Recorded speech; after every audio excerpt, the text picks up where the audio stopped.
Está en línea nuestro columnista Eugenio Semino, defensor de la tercera edad de la ciudad de Buenos Aires. Eugenio, ¿cómo andás? ¿Cómo estás? ¿Qué tal, Roberto? Un gusto poder saludarte, saludarlos a todos en el programa. Bueno, el gusto es mío y que nos volvamos a ya empezar a reencontrar este año y para poder ir viendo lo que está pasando con los jubilados y con la tercera edad. Primero leí una nota tuya en Geronto Vida sobre la guerra y que vos ahí bien decís que los que más sufren la guerra son los jubilados. Me gustaría que cuentes un poquitito esto. Sí, en realidad yo cito inclusive algo que dijo Alberdi respecto a la guerra del Paraguay, ¿no? Es decir, la guerra en sí mismo legitima todos los delitos más horrendos, el homicidio, las violaciones, la devastación en forma intensiva, es la violación de todo.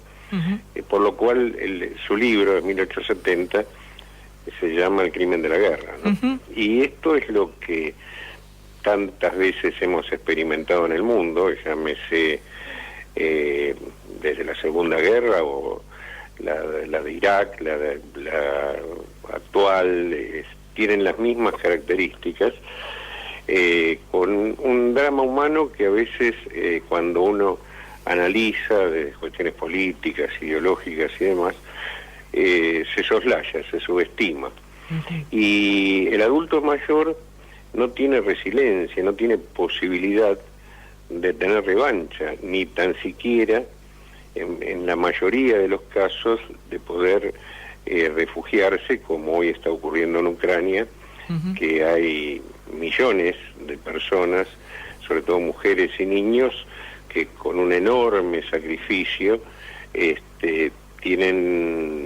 tuvieron la posibilidad de salir de los lugares más cruentos, más crueles de la guerra. Pero el adulto mayor se queda, primero porque queda atado a su historia y después por las limitaciones físicas para ese tipo de éxodos, ¿no es cierto? No se lo permite. Vemos que hay gente caminando kilómetros y kilómetros bajo tormentas, bajo la nieve y demás, por lo cual es una víctima definitiva y permanente. El joven puede reconstruir a veces su historia, digo a veces porque cuando se rompe el eslabón del viejo hay un corte intergeneracional que es mucho más de lo que se ve durante el periodo cruento del desarrollo de la guerra en sí mismo, porque dura generaciones, ¿no es cierto? Yo lo he visto muy directamente en los Balcanes. Uh-huh. Hemos tenido pasantes alumnos de Croacia, de Serbia, y bueno, ya pasaron años, son chicos jóvenes, pero tienen una visión dramática de lo que fue la guerra a través de sus padres, de sus ancestros, y al día de hoy no se pueden recuperar, y muchos de ellos no la vivieron directamente, ¿no es cierto? Uh-huh. Así que bueno, un poco es una reflexión sobre eso y una aspiración a que la voz de las armas no resuelve los grandes conflictos ni sociales ni de otro tipo, ¿no? Está muy claro eso. Bueno, la nota, digo, para si alguien la quiere leer, está en el portal de Geronto Vida, ¿no? Así es. Bueno, Eugenio, vamos ahora, acá está la negociación con el Fondo Monetario. Yo recuerdo aquella nota que hicimos a principio de este gobierno que decidieron cambiar la fórmula que en ese momento era favorable para los jubilados, justo en el momento que llegaba el Fondo Monetario Internacional. Y uno lo que ha visto ha sido cantidad de gestos con el tema de las jubilaciones. Y ahora, el otro día el presidente fue muy claro diciendo sabemos lo que vale la palabra del presidente, pero diciendo que no va a haber ajuste a los jubilados. Pero por otro lado se habla desde ya no se habla de aumentos para recomponer el salario del jubilado, y también se habla, y de esto quería un poco conversar con vos, de que va a ser voluntario el jubilarse. ¿Qué datos tenés de eso y cómo lo ves? Sí, tal cual vos lo decías. El ajuste empezó mucho antes que la negociación con el fondo, porque vía la inflación ya se había producido en el 18 y 19, y bajo la promesa, un presidente está muy peleado con la verdad, ¿no? Claro. Porque bajo la promesa electoral de recomponer esa pérdida de 20 puntos y demás, lo que hizo fue exactamente lo contrario, tal cual lo señalaba. Cuando la fórmula empezaba a dar un poco mejor, la suspendieron y dieron todos reajustes hacia la baja, absolutamente todos durante el 2020, inclusive achatando la pirámide, lo hemos hablado más de una vez, por lo que fue los índices diferenciados en marzo del 2020. Y luego una fórmula que consolidó ese ajuste a través de la inflación, ¿no es cierto? Una fórmula que está basada en la recaudación, y obviamente la inflación se hace cargo de hacer ese recorte en forma permanente, ¿no? Lo vemos que están en cada trimestre 10 puntos abajo de la inflación, por ejemplo. En marzo se reajustó el 12.28%. La inflación del trimestre, diciembre, enero, febrero, va a estar cercana al 13%, por lo cual el jubilado ya la pagó durante diciembre, enero y febrero. Ergo, salvo que haya inflación cero en el siguiente trimestre, va a estar 10 puntos abajo, porque el próximo reajuste es recién en junio. Entonces, y esto es permanente, ¿no? Es decir, es una sierra sin fin, es un continuum de depreciación del haber. Por eso cuando se ufana el ministro que dice no va a haber ajuste para los jubilados, puso el piloto automático del ajuste. Es muy gerontofóbico el ministro, porque también se jubiló él siendo muy joven, mucho antes que los jubilados y demás. Pero bueno, lo tendrá que hablar con su terapeuta, ¿no? Los efectos sobre los jubilados, su canasta, ya siguen ocurriendo, desgraciadamente.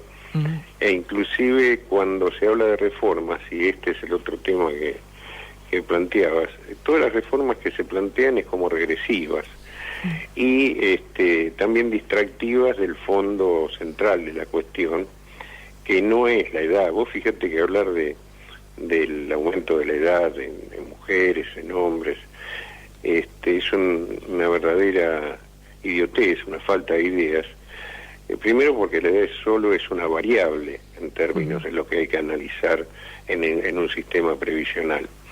Y segundo porque vos tenés hoy un país donde no se genera nuevo empleo, por lo cual cuando vos subís 1 año, 2 años o 6 meses la edad jubilatoria, lo que haces es, en ese mercado que no genera empleos, le ocluís la entrada a los jóvenes. Por lo cual los obligás, como hoy ocurre, a trabajar en negro, los obligás al mercado informal. Cuando la discusión debe darse por el lado del financiamiento, ¿no? Es decir, más trabajadores en negro, menos ingreso al sistema, entre aportes y contribuciones, y el otro tema es lo impositivo, que hoy ninguna de las rentas pone plata en el sistema, y sí lo pone el impuesto a los pobres, que es el IVA, ¿no es cierto? Claro, aparte lo de la edad, uno evidentemente puede elegirlo, uno creo que vos has conocido, yo también, casos de gente que no se quería jubilar y que hacían juicio. No sé, yo recuerdo docentes como la directora del Mariano Acosta, que hizo juicio para seguir trabajando más de los 60 años. Pero bueno, eso tiene, en todo caso puede ser una opción que vaya más allá de también la jubilación, ¿no? No, pero por supuesto, mira, ahí es un tema... Porque en general todos trabajamos después de jubilarnos. Sí, ni duda, si no, no comemos. Claro, pero, es así, claro. Es muy patológico socialmente. Yo tengo, bueno, vos lo conocés, un grupo de gente dentro de la oficina, de muchachos que trabajan en los temas de ANSES para ayudar a los trámites jubilatorios que son engorrosos y demás. Lo patológico es que la gente no viene a que le ayuden a jubilarse, sino a ver cómo hace para no jubilarse a sus 65 años. Claro. Esto te marca que es un abismo el beneficio jubilatorio. Si ganabas 100, vas a ganar menos de la mitad al mes siguiente, y con grandes probabilidades que ni eso vas a ganar, que vas a ir a una mínima y después tendrás que hacer un juicio de 10 años. Entonces, esto genera un terrible miedo, la pérdida patrimonial. Yo, por ejemplo, escucho ahora el tema de las tarifas, ¿no? Entonces dice, no, pero no va a haber problema con los jubilados porque los que ganan la mínima van a tener la tarifa social, etcétera, etcétera. Lo particular es que los más, por ejemplo, en la ciudad, los más añosos que tienen departamento y que viven en barrios como Caballito o a veces como Barrio Norte, viven ahí desde hace 30 o 40 años, cuando esas zonas no eran las zonas ricas de Buenos Aires. Sí, la zona de Palermo sobre todo. Exactamente, tienen grandes superficies porque los departamentos viejos tienen mucho más metraje, y por lo cual, por más que vos le respetes la tarifa social de la puerta del departamento para adentro, el edificio paga ese tarifazo, gas, electricidad y demás, por lo cual el jubilado no puede pagar 20 o 30 mil pesos de expensas como hoy ocurre, porque aún siendo propietario, porque es el total de su jubilación, o el 80 o el 70% de una jubilación. Entonces, lo que vemos es que inclusive en los análisis, en las cosas que se dicen muy gratuitamente, digamos, se dicen muy falsamente, ¿no? El tema central sigue siendo, yo creo que tiene que haber una reforma, pero no una reforma regresiva como la que se plantea, sino todo lo contrario. Me parece que en esa reforma tiene que estar contemplado el haber mínimo, que no puede ser distinto a la canasta del jubilado, y que de ese haber mínimo hay que respetar las historias laborales, los aportes y demás, que acá nadie se acuerda que esa persona no está recibiendo un subsidio, sino que puso su plata por adelantado al Estado argentino durante 30 o 40 años para que el Estado argentino hoy la siga explotando brutalmente a través de impuestos y demás, sin ningún beneficio, ¿no? Claro, está muy claro. Ahora, lo que vos decís de la reforma es un tema muy difícil, porque yo coincido totalmente. Es más, yo creo que también hay que hacer una reforma laboral a favor de los jubilados en un país y a favor de los trabajadores, en un país donde el 50% no trabaja en negro, o casi el 50%. Pero parecería como que estas palabras, la reforma, la usa un sector político, y el otro, el que tendría que luchar por la reforma, dice no hables de reforma porque hablan ellos de reforma, ¿no? Parece medio... Sí, porque la palabra en sí misma se ha convertido en ajuste, ¿no? Es decir, cuando en definitiva hablamos de dos tipos de reforma, digo, porque si no, vos fijate que la actitud progresista se hace conservadora por preservar un status quo que es lamentable, ¿no? Claro, está clarísimo. Eugenio, bueno, el PAMI mejoró, ¿no? Después de todo lo que los anuncios de Luana Volnovich y Fernández, ¿o sigue igual? No, sigue exactamente igual de mal como estaba. Sí.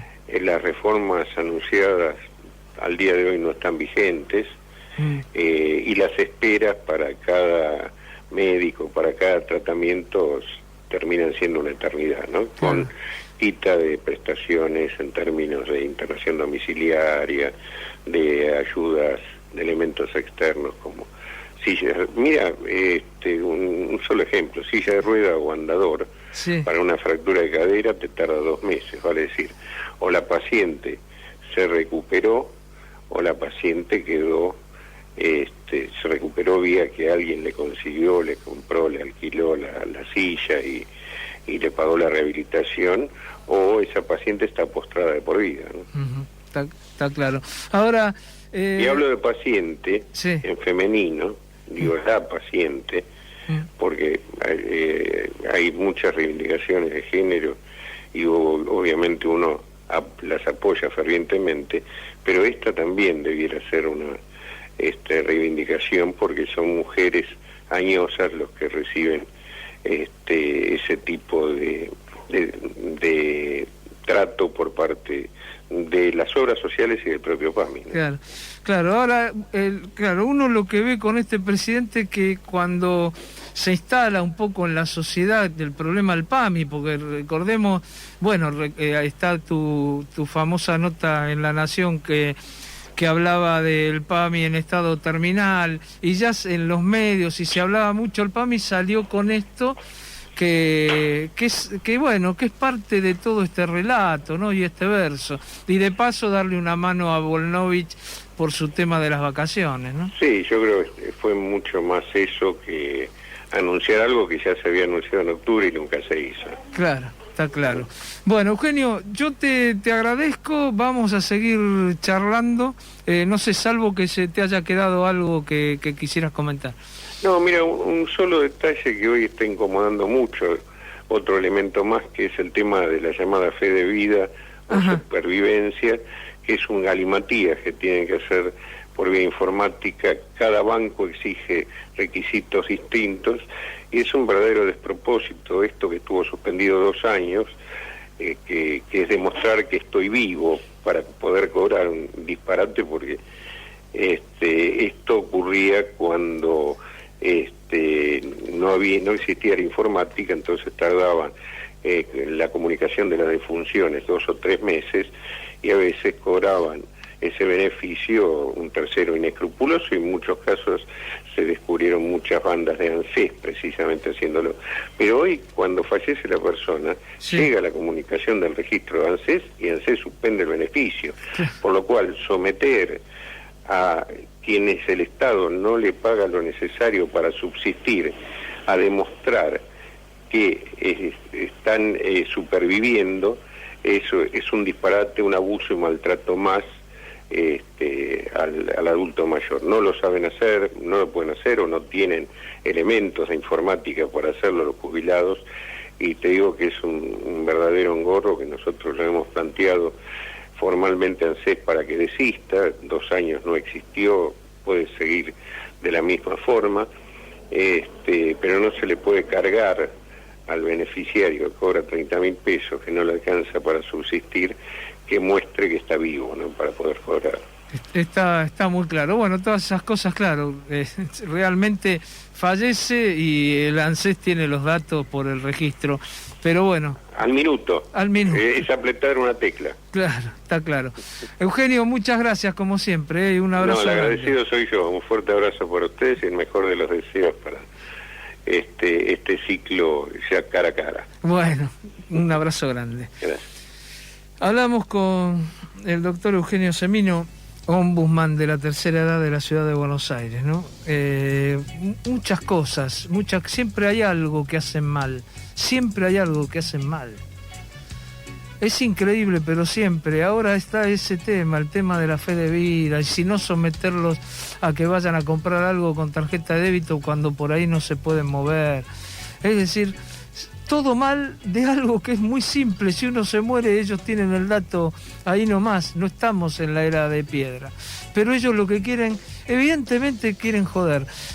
Coincido en algo. No solo Guzmán es gerontofóbico, yo creo que es un gobierno gerontofóbico.